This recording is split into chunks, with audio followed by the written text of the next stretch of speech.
Salah satu tanda hari kiamat yang sudah terjadi juga di depan mata kita, yang banyak tidak disadari oleh orang.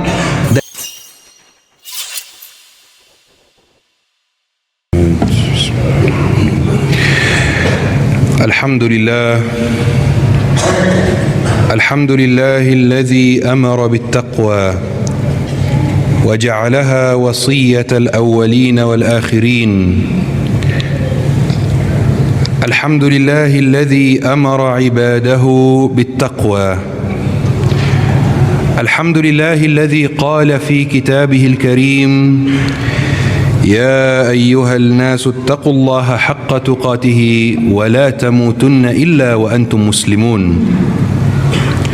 أما بعد، أوصيكم عباد الله، أوصيكم وإياي ونفسي المقصرة بتقوى الله، فقد فاز المتقون. قال الله في كتابه الكريم: ومن يتق الله يجعل له مخرجا ويرزقه من حيث لا يحتسب. Jamaah salat Jumat yang dirahmati oleh Allah Subhanahu wa taala, khatib mengingatkan diri sendiri dan mengingatkan jamaah untuk senantiasa bertakwa kepada Allah Subhanahu wa taala. Karena Allah Subhanahu wa taala menjadikan takwa sebagai tolok ukur kebaikan kita di sisinya. Inna akramakum indallahi atqakum. Yang terbaik di antara kalian di sisi Allah Subhanahu wa taala adalah yang bertakwa di antara kalian. Rasulullah sallallahu alaihi wasallam bersabda, "Aktsaru ma yudkhilun nas al-jannah taqwallah wa husnul khuluq." Dua amalan yang paling sering membawa orang ke surga adalah bertakwa kepada Allah dan berakhlak baik. Dengan takwa, Allah Subhanahu wa taala akan memberikan kita rezeki dari arah yang tidak disangka-sangka. Dengan takwa, Allah Subhanahu wa taala akan memberikan kita jalan keluar dari masalah yang menimpa kehidupan kita selama ini. Masalah pekerjaan, masalah rumah tangga, atau bahkan masalah kehidupan secara umum. Jemaah salat Jumat yang dimuliakan oleh Allah Subhanahu wa taala, kita umat Nabi Muhammad sallallahu alaihi wasallam kadang-kadang dipanggil sebagai umat akhir zaman karena kita adalah umatnya Nabi dan Rasul terakhir. Allah Subhanahu wa taala telah mengutus banyak nabi dan rasul. Yang kita ketahui namanya hanya 25, tetapi jumlahnya sangat banyak. Jumlah nabi 100,000 lebih. Nabi dan Rasul terakhir adalah Nabi Muhammad sallallahu alaihi wasallam. Bahkan Rasulullah sallallahu alaihi wasallam bersabda, "U'dud sittan baina yaday sa'ah." Hitunglah 6 perkara menjelang hari kiamat. Perkara pertama yang Rasulullah sallallahu alaihi wasallam sampaikan adalah mauti, kematianku. Kematian Nabi Muhammad sallallahu alaihi wasallam termasuk tanda hari kiamat. Kematian Nabi dan Rasul terakhir termasuk tanda kiamat sudah dekat. Allah Subhanahu wa taala memberikan kita yang namanya asyratus sa'ah, tanda-tanda hari kiamat. Tanda-tanda hari kiamat ini diberikan kepada kita agar kita siap-siap, agar kiamat tidak terjadi secara tiba-tiba, agar kita merununkan dan tadabbur semua hal yang terjadi di sekitar kita. Apakah ini sudah termasuk tanda hari kiamat atau tidak? Kemudian para ulama membagikan asyratus sa'ah menjadi 2 bagian, menjadi 2 kelompok. Kelompok yang pertama adalah tanda besar hari kiamat, dan kelompok yang kedua adalah tanda kecil hari kiamat. Tanda besar hari kiamat belum terjadi semuanya, dan ini yang mungkin terkenal antara umat Islam, seperti Dajjal, seperti Ya'juj dan Ma'juj, dan seperti tanda-tanda hari kiamat yang lain. Sementara tanda kecil hari kiamat banyak tidak disadari oleh orang, banyak tidak diketahui oleh orang. Padahal tanda kecil hari kiamat banyak yang sudah terjadi di sekitar kita. Jamaah salat Jumat yang dirahmati oleh Allah Subhanahu wa taala, Salah satu tanda hari kiamat yang terjadi di sekitar kita disampaikan oleh Rasulullah sallallahu alaihi wasallam 1450 tahun yang lalu. Rasulullah sallallahu alaihi wasallam bersabda, "Yakthuru zina." Zina akan ada di mana-mana. Dan ini sudah terjadi di sekitar kita. Ketika di zaman kita ini zina sudah sangat mudah. Zina sudah bisa diakses melalui handphone, melalui HP. Zina kecil maupun zina besar. Zina besar adalah hubungan antara pria dan wanita, tapi zina kecil juga penting dan perlu untuk dihindari. Rasulullah sallallahu alaihi wasallam menyampaikan, zina al-ainun nazar. Zina mata adalah melihat. Ini adalah zina kecil, melihat aurat orang lain, melihat hal-hal yang tidak boleh dilihat. Wa zina lisanul mantiq, dan zina lisan adalah berbicara dengan kata-kata yang tidak boleh disampaikan kepada orang tertentu yang non mahram. Zina sudah terjadi banyak di sekitar kita, dan ini termasuk tanda hari kiamat. Rasulullah sallallahu alaihi wasallam bersabda, "Ya'ti 'alan nas sanawatun khadda'at yusaddaqu fiha al-kadhib wa yukadzabu fiha as-sadiq." Salah satu tanda hari kiamat, akan datang tahun-tahun yang menipu manusia, di mana orang jujur dituduh berdusta, dan di mana orang pendusta dipercaya dan diberi amanah. Dan ini sebuah hal yang juga terjadi banyak di sekitar kita. Orang jujur dijauhkan, orang jujur tidak diberi kesempatan, orang jujur tidak dipercaya, dan orang yang berdusta, orang buruk, mereka yang dipercaya, mereka yang diberi kesempatan. Ini salah satu tanda hari kiamat yang sudah terjadi di depan mata kita, tapi kadang-kadang kita tidak menyadarinya. Rasulullah sallallahu alaihi wasallam juga bersabda, "Yakthurul haraj." Di akhir zaman akan terjadi haraj. Para sahabat bertanya kepada Rasulullah, haraj itu apa? Haraj itu adalah pembunuhan terhadap orang-orang yang tidak bersalah. Dan tanda ini kita bisa melihat dengan mata kita sendiri ketika saudara kita di Palestina dibunuh, dibantu oleh Israel, laknatullah. Di Palestina jumlah orang yang mati syahid sudah mencapai 60.000. Kebanyakan mereka adalah anak-anak kecil, kebanyakan mereka adalah wanita, kebanyakan mereka adalah lansia. Hampir semuanya tidak bersalah sama sekali. Dan ini sudah terjadi di depan mata kita. Al-haraj, pembunuhan terhadap orang yang tidak bersalah. Jamaah salat Jumat yang dirahmati oleh Allah Subhanahu wa taala. Salah satu tanda hari kiamat yang sudah terjadi juga di depan mata kita, yang banyak tidak disadari oleh orang dan banyak tidak diketahui oleh orang, adalah perang Gaza sendiri. Rasulullah sallallahu alaihi wasallam menyampaikan kepada kita masa depan umat Islam itu bakal seperti apa. Kemudian Rasulullah menyampaikan bahawa masa depan umat Islam akan mengalami 5 fase. 5 fase yang akan dialami oleh umat Islam. Fase pertama adalah fase kenabian. Fase kedua adalah fase kerajaan yang menggigit. Kerajaan yang baik tetapi ada keburukannya. Fase ketiga adalah fase kedua adalah khilafah rasyidah, kepemimpinan Abu Bakar, Umar, Utsman dan Ali. Fase ketiga adalah kerajaan menggigit. Fase keempat adalah kerajaan memaksa. Fase kelima adalah kepemimpinan atas minhaj kenabian lagi. Kita sekarang umat Islam di fase keempat. Kemudian di hadis yang sama Rasulullah sallallahu alaihi wasallam bersabda, khairu jihadikum ar-ribat. Jihad yang paling baik di akhir zaman itu adalah jihad ribat. Jihad ribat itu salah satu jenis jihad dalam Islam. Dalam Islam jihad itu tidak satu jenis. Dalam Islam itu jihad itu banyak jenis. Ada jihadud daf'u wa jihadul hujum, dan salah satunya adalah jihad ribat. Jihad ribat itu ketika ada kelompok dari umat Islam yang duduk di tanahnya sendiri, kemudian ada orang jahat, ada penjajah yang ingin mengusir mereka dari tanahnya sendiri. teror mereka, membunuh mereka, membantu mereka, dengan tujuan mereka diusir dari tanahnya sendiri. Ketika mereka memilih untuk bertahan di dalam tanahnya sendiri dan tidak mau keluar dari tanahnya sendiri, ini dalam Islam namanya jihad ribat. Rasulullah sudah menyampaikan kepada kita, jihad yang paling baik di akhir zaman itu adalah jihad ribat. Sampai sini hadisnya biasa, tapi yang luar biasa, lanjut hadisnya.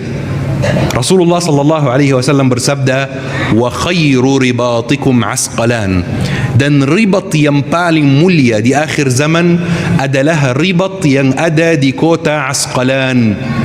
Banyak dari kita tidak tahu kota Asqalan itu berada di mana. Asqalan itu adalah sebuah provinsi yang ada di Palestina. Semua provinsi yang ada di Palestina itu, bagian utara, bagian Mesir, itu sudah dijajah, termasuk Asqalan. Asqalan tinggal satu kota saja yang tidak dijajah oleh Zionis Israel. Kota ini namanya kota Gaza. Rasulullah sallallahu alaihi wasallam sudah menyampaikan kepada kita, jihad yang paling baik di akhir zaman adalah jihad ribat. Dan ribat yang paling baik ribat yang ada di Gaza, ribat yang ada di Asqalan. Imam Syafi'i, guru kita semua, ketika kita baca terjemahnya itu artinya biografinya. Kadang-kadang tulisannya Imam Syafi'i dari Asqalan, kadang-kadang tulisannya Imam Syafi'i dari Gaza, karena dua-duanya sama. Jihad yang paling baik di akhir zaman itu adalah jihad yang dilaksanakan, yang dilakukan oleh saudara kita yang ada di Gaza sekarang, jihad ribat. Mereka 2 jutaan orang berada di satu tempat yang sempit, yang tidak luas, seluas Pekanbaru. Mereka diusir, mereka diteror, mereka dibantai, putus listrik, putus makanan, putus minuman, tapi mereka memilih untuk bertahan di dalam hidupnya sendiri. Ini adalah jihad ribat yang disampaikan oleh Rasulullah sallallahu alaihi wasallam. Dan ini salah satu tanda hari kiamat yang terjadi di depan mata kita sejak tanggal 7 Oktober 2023. Jemaah salat Jumat yang dimuliakan oleh Allah Subhanahu wa taala.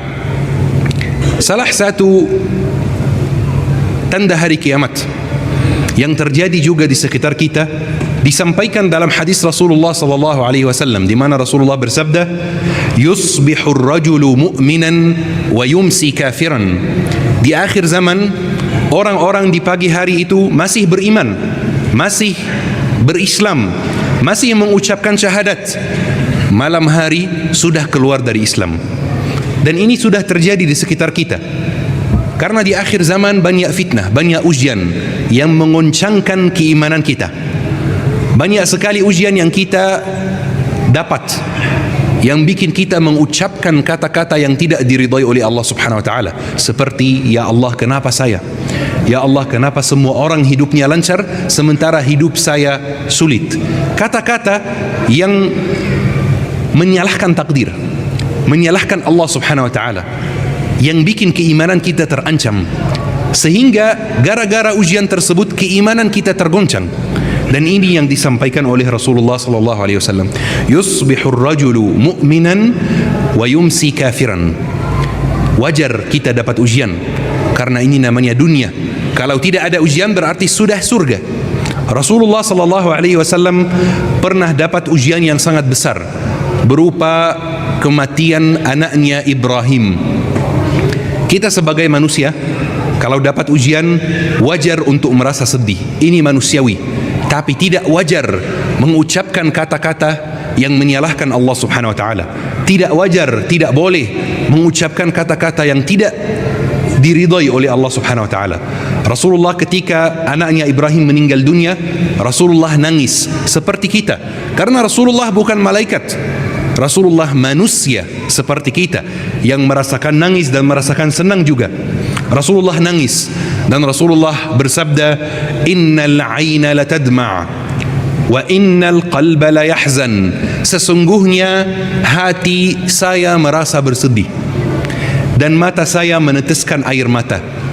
Wa inna ala furaqika ya Ibrahim la mahzunun. Dan sesungguhnya kami sedih atas kepergianmu wahai Ibrahim. Rasulullah merasa sedih, sama seperti kita. Tapi Rasulullah tidak mengucapkan kata-kata yang tidak diridai oleh Allah Subhanahu wa taala. Rasulullah tidak mengatakan, "Ya Allah, kenapa saya yang anak saya meninggal dunia, sementara anak sahabat, anak orang lain masih hidup. Saya seorang nabi, seorang rasul, seorang maksum terhindar dari dosa, anak saya meninggal dunia, anak orang lain, anak orang kafir masih hidup." Rasulullah tidak mengucapkan itu. Dan ini yang perlu kita tiru, ini yang perlu kita ikuti. Dapat ujian, ya memang ini salah satu ciri akhir zaman. Banyak ujian, banyak fitnah, banyak cobaan, banyak tantangan. Tapi jangan sampai mulut kita ini mengucapkan kata-kata yang Allah tidak sukai. Jangan sampai mulut kita ini mengucapkan kata-kata yang Allah tidak ridai. Jamaah salat Jumat yang dimuliakan oleh Allah Subhanahu wa taala, satu-satunya solusi agar kita selamat dari fitnah akhir zaman sudah disampaikan di dalam Al-Quran.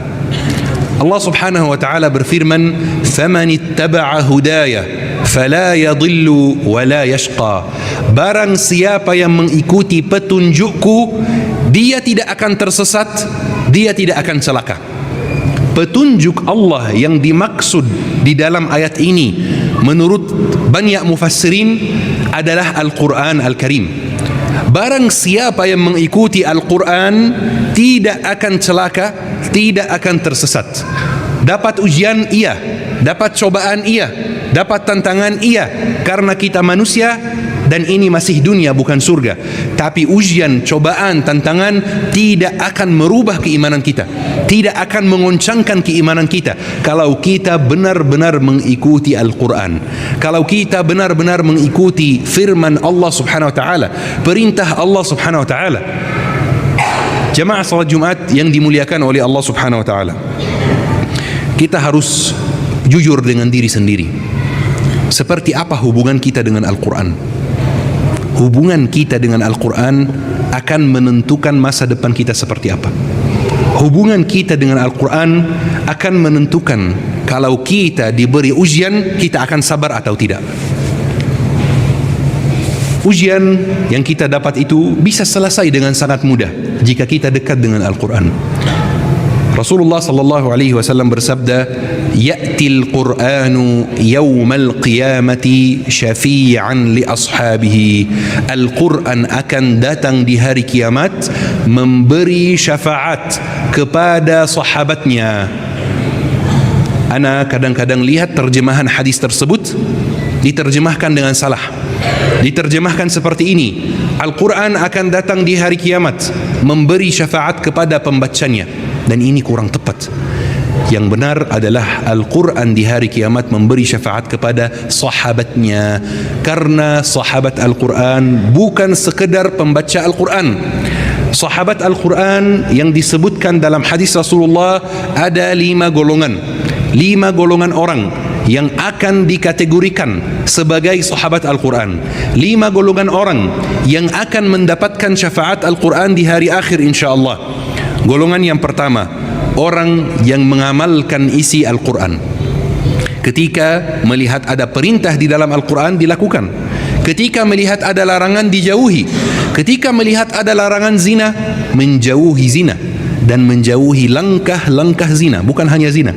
Ketika melihat ada larangan riba di dalam Al-Quran, menjauhi riba. Walaupun kita mau punya rumah, tapi jangan sampai punya rumah pakai cicilan riba.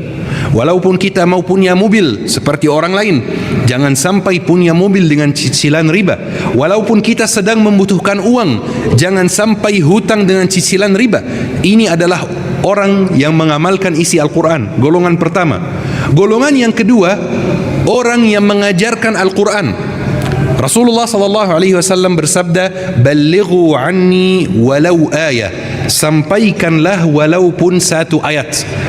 Bukan harus S3 ilmu agama dulu baru berdakwah. Tidak harus. Dakwah itu terbuka untuk semua orang. Semua orang bisa berdakwah dari tempatnya, berdakwah dari kliniknya, berdakwah dari kelasnya, berdakwah dari proyeknya, berdakwah di rumahnya. Ini yang kedua, golongan yang kedua, orang yang mengajarkan Al-Quran. Golongan yang ketiga, orang yang menghafal Al-Quran. Dan hafal Al-Quran di sini yang dimaksud tidak harus hafal 30 juz. Tidak harus menjadi santri hafal 30 juz mutqin agar dikategorikan sebagai penghafal Al-Quran. Cukup mulai perjalanan menghafal Al-Quran sudah dikategorikan sebagai penghafal Al-Quran. Walaupun sedikit, walaupun 1 ayat, walaupun 2 ayat per hari hafalnya. Rasulullah sallallahu alaihi wasallam bersabda, ahabbul a'mali ila Allah adwamuha wa in qall. Amalan yang paling dicintai oleh Allah Subhanahu wa taala adalah amalan yang istiqamah walaupun sedikit. Allah tidak melihat amalan kita banyak atau sedikit dulu. Allah melihat amalan kita istiqamah atau tidak dulu, baru dilihat jumlahnya, baru dilihat nominalnya. Golongan yang keempat adalah orang yang membaca Al-Quran, pembaca Al-Quran, yang berinteraksi dengan Al-Quran setiap hari, yang ada hubungan dengan Al-Quran. Golongan yang kelima adalah orang yang mendukung Al-Quran. Ketika ada aktivitas Al-Quran di masjid, didukung dengan harta. Ketika ada aktivitas Al-Quran, didukung dengan waktu menjadi panitia. Ketika ada aktivitas Al-Quran, kajian Al-Quran, tahfiz Al-Quran, didukung dengan makanan dan minuman jika mampu. Ini adalah pendukung Al-Quran. 5 golongan: orang yang mengamalkan Al-Quran, orang yang mengajarkan Al-Quran, orang yang menghafal Al-Quran, orang yang membaca Al-Quran, orang yang mendukung Al-Quran. Minimal dapat salah satunya supaya nanti dikategorikan sebagai sahabat Al-Quran insyaAllah. Jamaah salat Jumat yang dirahmati oleh Allah Subhanahu wa taala, ketika antum berkehendak untuk melakukan kebaikan, tolong jangan melihat jumlahnya dulu, jangan melihat nominalnya dulu, tapi lihat istiqamahnya dulu. Karena ini yang disukai oleh Allah Subhanahu wa taala. Amalan yang istiqamah tapi sedikit jauh lebih berkah, jauh lebih disukai oleh Allah Subhanahu wa taala dibanding amalan yang banyak tapi tidak istiqamah. Jamaah salat Jumat yang dimuliakan oleh Allah Subhanahu wa taala, aqulu qawli hadha wa astaghfirullah li wa lakum fastaghfiruhu innahu huwal ghafurur rahim. Allahumma shalli wa sallim wa barik ala sayyidina Muhammad wa ala alihi wa sahbihi ajma'in. Allahumma shalli wa sallim wa barik ala sayyidina Muhammad wa ala alihi wa sahbihi ajma'in. Alhamdulillah, الحمد لله الذي بنعمته تتم الصالحات وبفضله تتنزل الخيرات. الحمد لله الذي بفضله تتنزل البركات. وأشهد أن لا إله إلا الله وأشهد أن سيدنا محمدا عبده ورسوله لا نبي بعده. اللهم تقبل منا ومنكم واغفر لنا ذنوبنا وطهر قلوبنا وتب علينا يا كريم.